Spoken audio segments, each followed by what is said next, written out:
Amazing, amazing. Good morning, everyone. Yeah, with the side events, my voice is also not the fittest this morning. Super excited to be here with all of you. I mean, we know each other, we're working together, we're building together in this new space and narrative, right? One of the core narratives called DePIN. It is a new word, it is a new narrative, but the space has been around for much, much longer. So DePINs have been around for much longer than the narrative, and we will dive into that. But for everyone who hasn't heard about DePIN yet, it stands for incentivizing people with token incentives to provide real-world goods and services. That means actual tangible value is being provided through devices, robots, and machines that individuals can contribute to decentralized service networks and earn money, real rewards with. And we're going to dive into this, but before that, we have here Ali from NATIX, Nico from ELOOP, and Theo from Silencio. Before we jump into it, I'd love to hear a one-sentence elevator pitch from each of you so that the audience knows you as well as I do. Sure. So what we're building with NATIX is an open geospatial network, and the source of data for this network is what we call Internet of Cameras.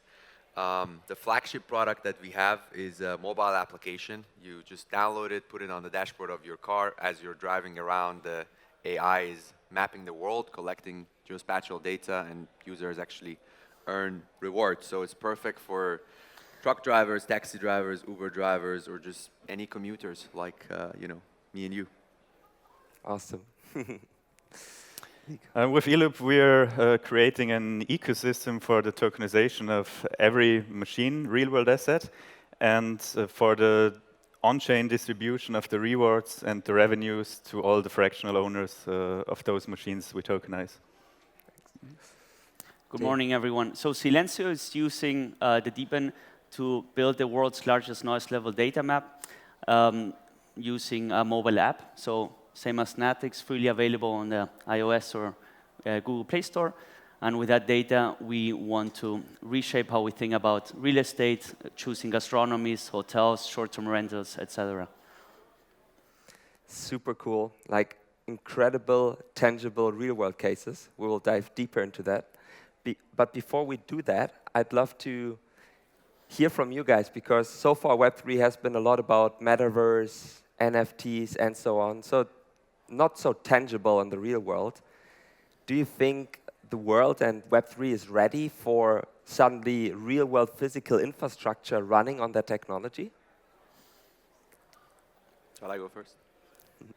I think there's quite a lot of work we need to do, but for example, in our first showcase, or in the first pilot project we did a couple of years ago, that we tokenized a Tesla fleet, a car-sharing Tesla fleet, and we saw that when, let's say, Web2 people see the machine or the car on the street, they can touch it, it's tangible, we can bring real mass adoption to blockchain. So if they see it's not just a digital picture, if it's something real they can touch, then a lot can happen. So yeah, I think Silencio guys should sympathize with me on this one. But what we realize is that smartphones are getting stronger and stronger. They have AI accelerated chips, which means they can run AI super efficiently. They have all the kind of sensors that you need, from microphone to camera to gyroscope, GPS, to label the data with location. This wasn't as good as it is today 4 years ago, 3 years ago. So the market is ripe. And for example, us that have a smartphone versus strategy, this is, I think, crucial for scaling, right?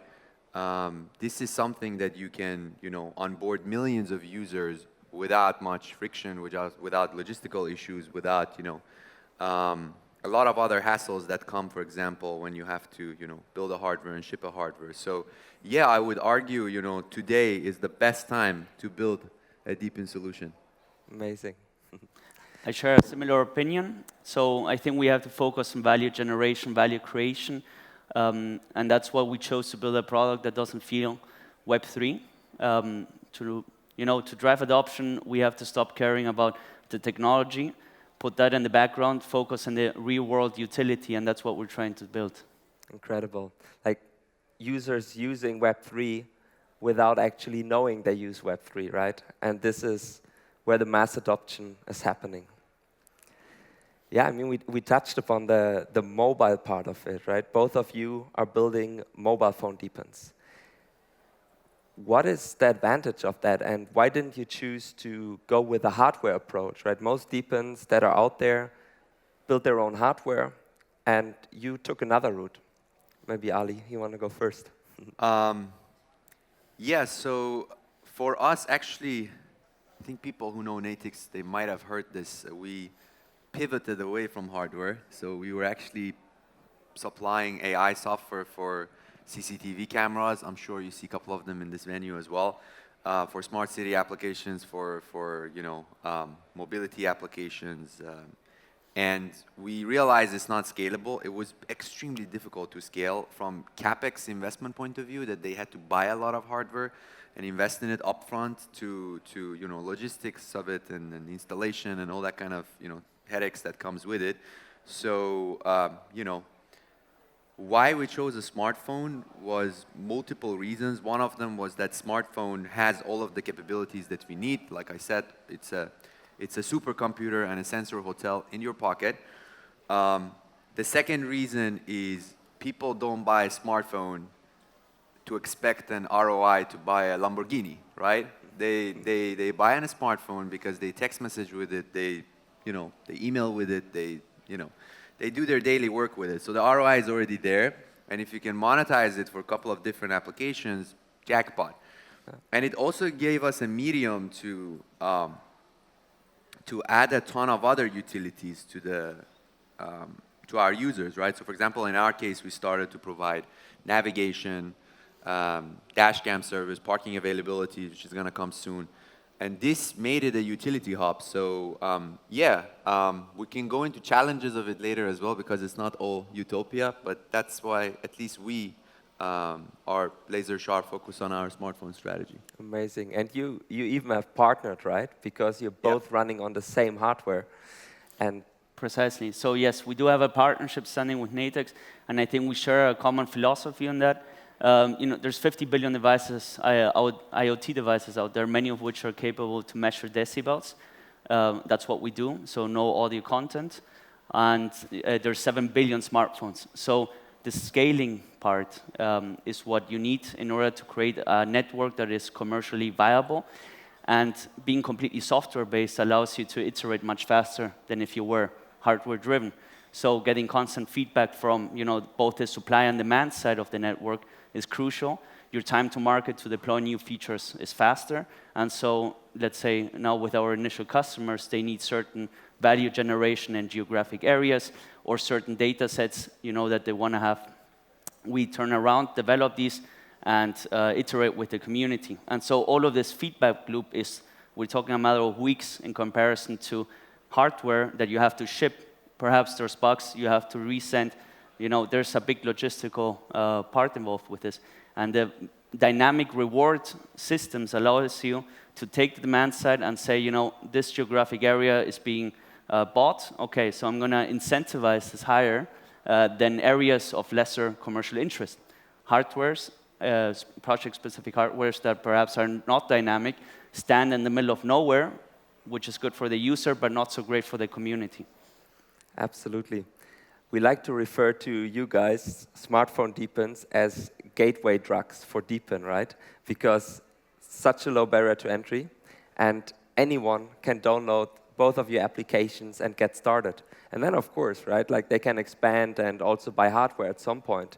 But this is an amazing entry, and almost everyone has a smartphone, right? And this is brilliant.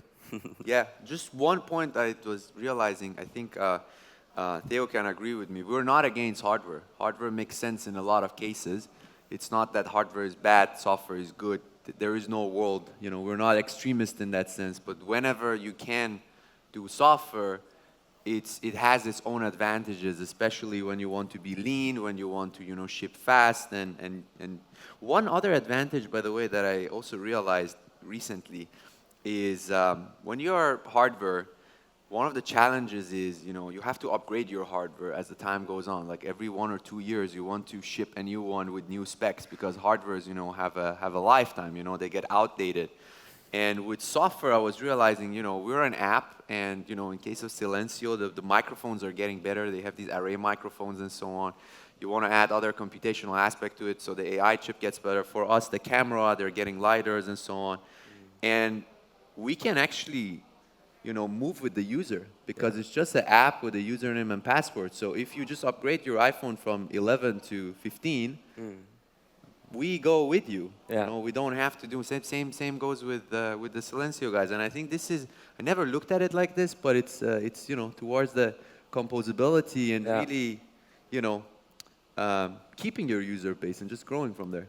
Totally. And I think it's all about introducing then hardware potentially at the right time, right? Because it's going from 0 to 1. Like, how do you bring in scalability? You need millions of users to build a viable DePIN network. And it's really difficult to build a viable DePIN network if you have to sell hardware 1 million of times. But if you have a network of multi-million users and then introduce hardware that makes sense, it's a completely different go-to-market. Yeah, amazing. Yeah, Nico, but not everyone, right? Most of physical infrastructure can't run on smartphones. And a lot of physical infrastructure, if we think about a Tesla being mobility infrastructure, or a wind turbine being energy infrastructure, can those cases also run as a DePIN model and on Web3? Yes, definitely. I mean, we're also building software, so it definitely makes sense to focus on software. But in a lot of different areas like mobility, we will not drive with software. We will drive with a car, with a taxi drone. Also imagine if there are autonomous trucks delivering goods to a robotics farm, so there will be a lot of machines powering the world in the future. And we focus a lot on fractionalizing these machines in form of tokens so that everyone can become a part of it. So currently there is big corporates owning all these machines, earning from all those machines, and the broad mass, the people, they can't really profit from that. And we think by tokenizing all those machines, the smart machines where we get data every second from, we can make everyone participate in this value streams. And so every Web2 company can actually become a DePIN with our technology by tokenizing their hardware. I was thinking for a very long time about things like car sharing, right? Like, how can something like this run on Web3? How can it be decentralized? Because in a car sharing, you have a lot of operations, right? You need to maintain the fleet, you need to have insurance, and so on and so on. So it's really difficult to decentralize big use cases. Or when you build a wind park of wind turbines, people can't just come together and say, hey, let's build some wind turbines somewhere, right? You need a certain operation behind it, a certain legal setup, and so on. And I think being able to crowdsource the capital to build those things and then distribute the revenues of those is fantastic. And in terms of what you guys provide as a platform for big machine DePINs to scale, and then, of course, going more and more decentralized over time, right? Yes, definitely. So for those machines, you need a professional operator. So I don't know how to operate a wind turbine or anything. So this can still be in the hands of an energy company, or also the trucks or vehicles. Yeah, you need to change the tires. You need to charge them, clean them. So the community will not do this. Maybe a little bit, but it needs to be a company handling all those daily business, all those daily tasks. They can keep a portion of the revenue of the rewards for covering all the costs in the system, and the rest, the profit, can be split between the operator and between all the fractional owners worldwide. Incredible. Machine real-world assets. With all the AI, let's say, wave that has been coming. It reminds me to the movies where in the future they say, we become irrelevant. And this is how we kind of can sit back. Maybe I'm a bit, futuristic, but as a human beings, we can sit back and let the machines work for us through this kind of fractional ownership. It sounds pretty Utopian, but yeah, amazing. maybe dystopian too, but that's one way of seeing for us to stay relevant. Absolutely. Like we all. Yeah. Yeah, I just want to mention the autonomous car is not that futuristic. So they're already driving in some cities, and it is a robo actually. You just call it via app. You sit in it. It drives you to the place where you want to go. And everyone owning this car, not fractionalized yet. Hopefully, just in our car sharing service for a couple of years, so everyone can earn of it. So it's already happening, and there will be a lot more, in my opinion. It's the most common job in the US, is driving a vehicle, be it a truck or a taxi. And in a couple of years, those 5 million people doing that job will be automated. So there will be no more driving of vehicles.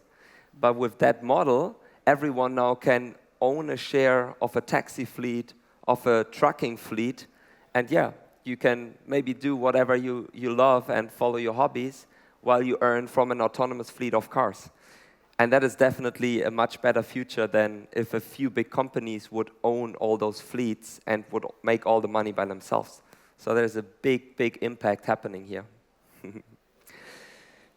Theo, you guys have not been the first ones building a noise pollution network. There has been a project, I think we had a Twitter space the other day hosted by you, Ali, where people were building something based on research for 15 years or so, and you've built now the biggest network within 1 year using the DePIN model. Like, how did you do that, and how does that work?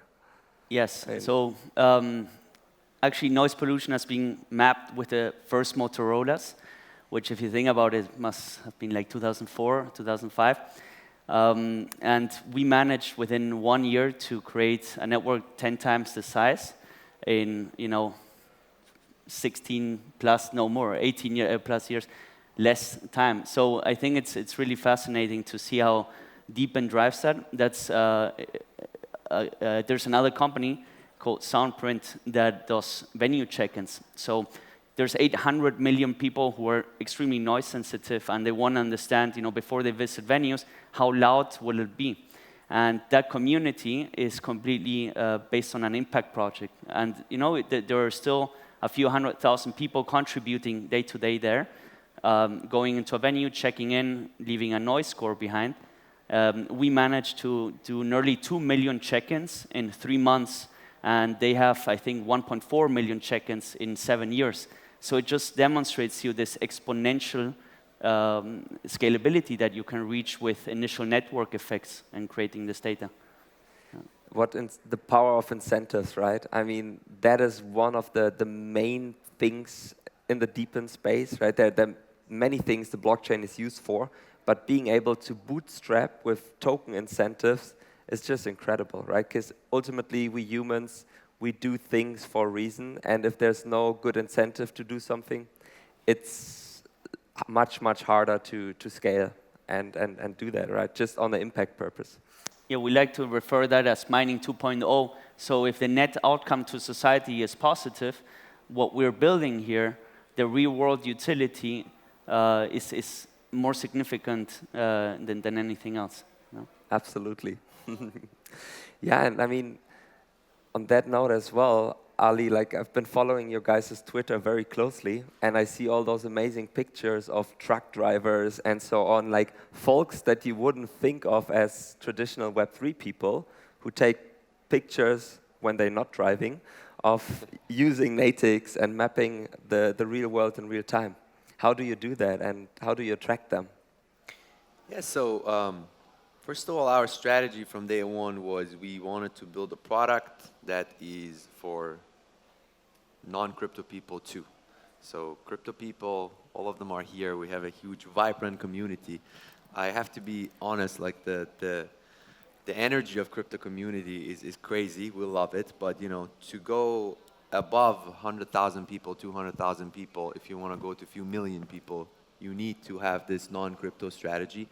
So we try to reflect that in a lot of our product development. We started to add utility for them. We started to add non-crypto rewards for them.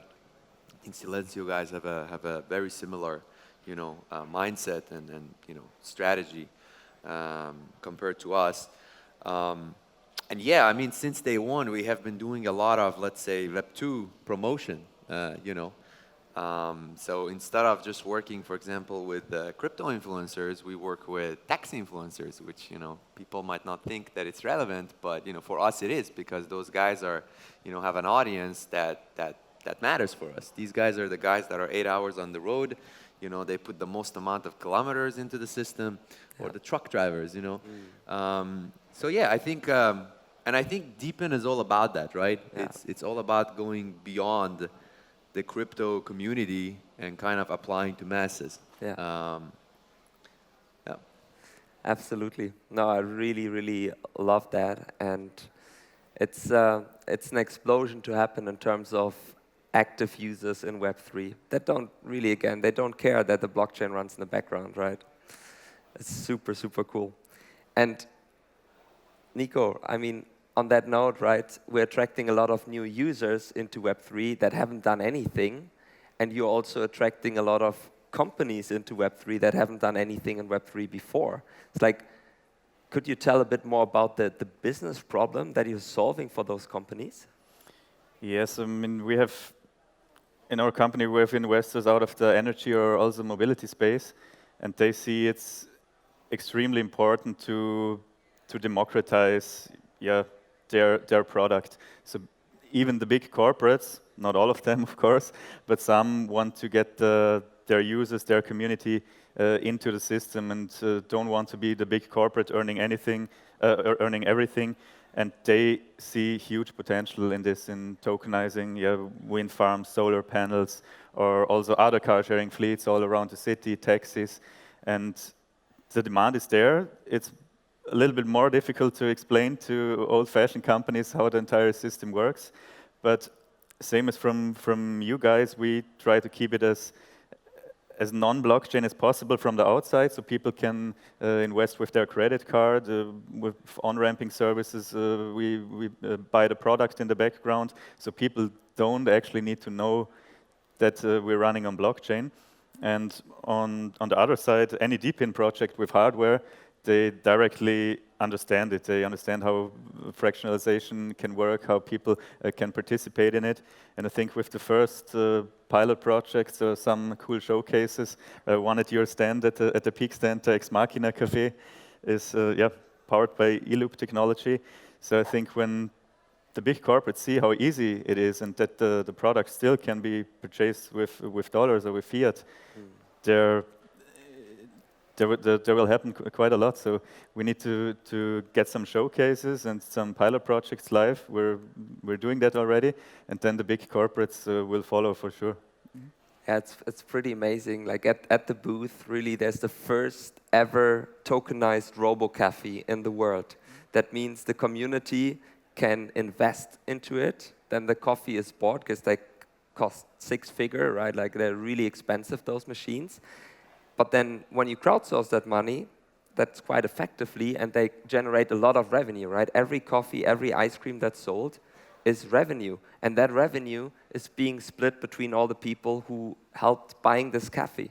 So it's another, like next to the robo-taxis, right? It's such a clear case where you have an autonomous machine making money, and that revenue ownership can be split for the first time. Yes, it's all about democratization of those machines. Not everyone can just buy a machine worth 100K. Maybe they don't know how to operate it, but now you can just invest $50, 1K, and you're a part of that business with a few clicks. You don't even have to be in that country. So you can invest in every machine all around the world and earn from it. That's our vision. Yeah, it's borderless fundraising as well. And if you think about like the real total value locked that can come into Web3 is crazy, because now we're talking about machines that are worth millions and billions, And that's going to be reflected on chain as well. Very happy it's on the peaq network. Is the RoboDog as well fractionalized? Yeah, it got its peaq ID already. Yeah? If you guys haven't seen it, it's pretty cool. You can pet it, and then it just does cute stuff for you. Yeah, amazing. Yeah, come visit us at the booth. Yeah, I mean, now DePIN summer is starting, right? So it's an incredible timing that we are all building in that DePIN space, building together. What are your predictions, Ali, Theo, in terms of users that you can attract into your mobile phone DePINs, let's say until the end of the year? What are the goals? Theo, you go first. Hopefully, you know, we don't set a goal, but it comes. No, but we did set out for us the goal for 2024 to get 1 million sensors into the network. Today, a little over 200K sensors, completely organically. So that's just mind-blowing to us. Of course, our CMO has been doing an excellent job in that sense. But it shows that network effects, you know, can spark. Gamification features do work to incentivize other people to join the network. And our goal is 1 million sensors this year, 10 million sensors within the next 3 years. Yeah. Incredible. For us as well, we are already around 100,000 registered drivers. So from camera network point of view, we are the largest camera network at this point. I think by end of this year, we would be hopefully around 500,000 cameras. Incredible. That's what we were pushing for. Wow. And I think I fully agree with Theo. This network effect that we see is insane. I mean, once people know about you, then, you know, it scatters from there on. So, yeah. And I think a lot of other DePIN projects, we're going to see some crazy number. I mean, you're calling it, you know, DePIN summer. Yeah. For me, forget about the, you know, the market caps that are going to raise this year. I think the real thing that is going to happen is the size of the networks. They're going to go crazy this year, by end of the year. I think we are going to make some noise in the Web2 world, you know. We're going to turn some heads because they're going to be like, how the hell did you guys do something like this when we have been trying to invest hundreds of millions to billions of dollars to do it in the past year. So a lot of giants would turn heads, and that's where, you know, that's where the flywheel effect of DePIN happens, and I'm quite excited. I think this year is going to be crazy. The next year, which many people think is going to be, you know, bear market, is even crazier for us because that comes to the time that we are going to heavily monetize towards, you know, and work with a lot of big Web2 players. Maybe just adding on to something Alireza just said, I think the far more exciting part is not how many people we can get in, but how many people we can positively impact lives with through our data without them even knowing they're interacting with it. So in your case, you know, mapping, having a fresh map day to day will be something most people access via Google, hopefully.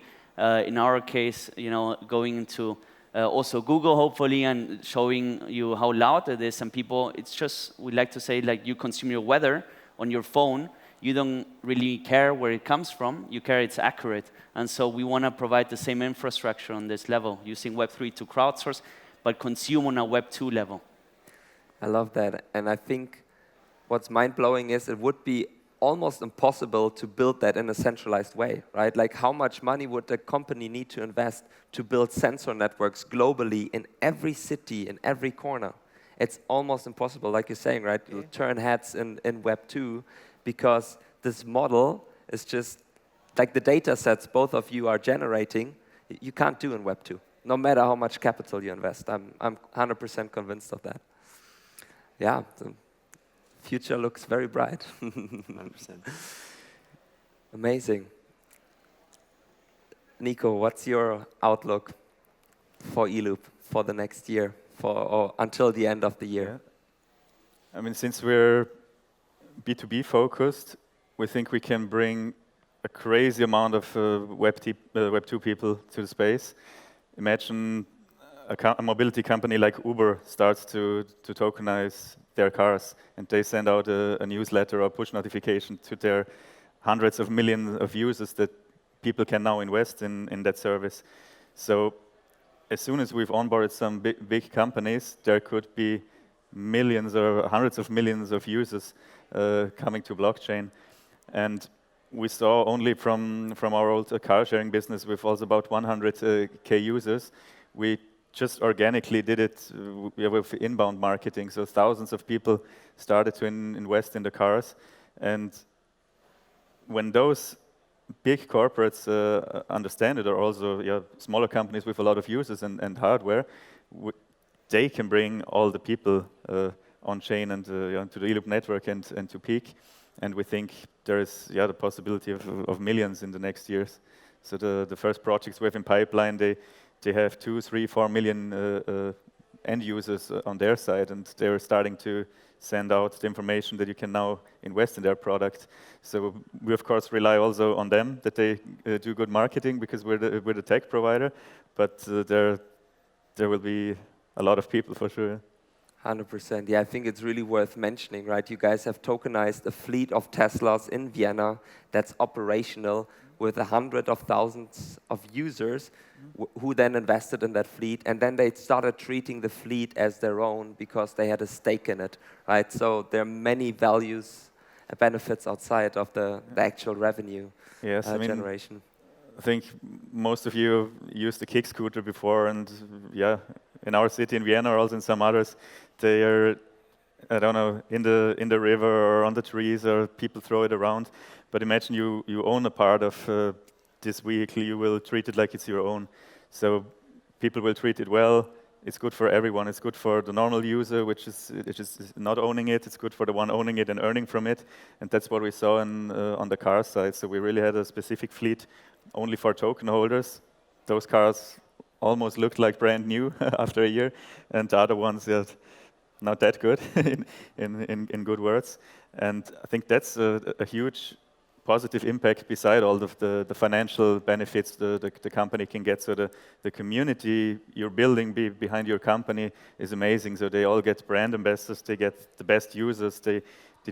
If it's a hardware you use, like in mobility, they treat it much better. So it's a complete different company where all the users become somehow of shareholders or stakeholders. They feel like shareholders. They own a part of the machine. So it's the closest possible investment. So it's not just a dividend once per year. So you can earn every minute, every second actually.